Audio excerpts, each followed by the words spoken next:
मनोज जरांगे पाटील यांनी केंद्रीय मंत्री नारायण राणे आणि अन्न व नागरी पुरवठा मंत्री छगन भुजबळ यांच्यावर जोरदार हल्लाबोल चढवलाय। नारायण राणेंनी केलेल्या टीकेचा हिशेब जरांगे पाटलांनी चुकता केला।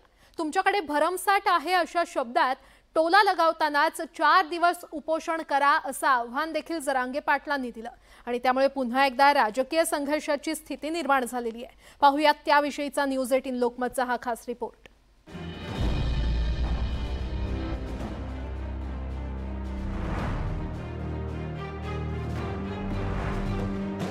मनोज जरांगेंनी अंतरवाली सराटीमधनं नारायण राणेंवर जोरदार तोफ डागलेली आहे।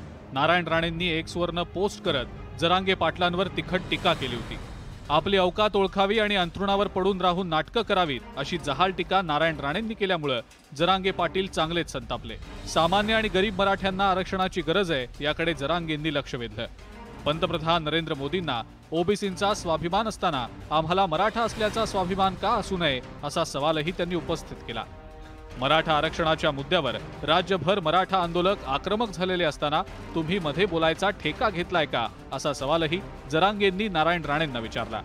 काहीतरी सांगायचं, पिढ्याना पार लेकरांचे हाल झाले, आणखीन डोळ्यात एकटा हाल बघायचे ते असले ऐकून। तुम्हाला भरमसाठ रे, तुम्हाला काय तुमचं पेटून दिलं तर 1.5 वर्ष जळत।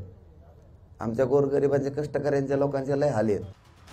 जरांगे एवढ्यावरच थांबले नाहीत तर अन्यथा इथून पुढे धून काढेन, कुणालाही सोडणार नाही असा इशाराही दिला। मी माझ्या मर्यादा सांभाळतोय, मी कधी तुम्हाला काही बोललो नाही याची आठवण त्यांनी नारायण राणेंना करून दिली आहे। मराठ्यांच्या विरोधात तुम्ही झालंच नाही पाहिजे। एवढा मोठा उंचीचा नेता आहे, महाराष्ट्रातला सगळ्यात मोठा मराठ्यांचा उंचीचा नेता आहे आणि तुम्हाला नाही बोलून जाताय। तुम्हाला बोललो तर ठीक आहे, आणि अंथरुणात पडून नाटक उपोषण 4 दिवस करून बघा, कुंकुण हवा निघन ना मग कळत। नारायण राणेंचा समाचार घेतल्यानंतर जरांगेंनी छगन भुजबळांवर तोफ डागलेली आहे। छगन भुजबळांनी आतापर्यंत केलेल्या पक्षांतराच्या वरनं जरांगेंनी तीक्ष्ण असा राजकीय बाण चालवला। त्याला कामच काय, एखाद्याला एखादी गोष्ट मिळाली की त्याला कामच ते खोटं कसं केलं काय केलं। अरे 4.5 लाख कर्मचारी कशाला म्हणते, 4.5 लाख कर्मचारी कशाला म्हणते। नारायण राणेंचा वयामुळे आदर करतो त्यामुळे त्यांचा अपमान करायचा नाही असं जरांगेंनी स्पष्ट केलं।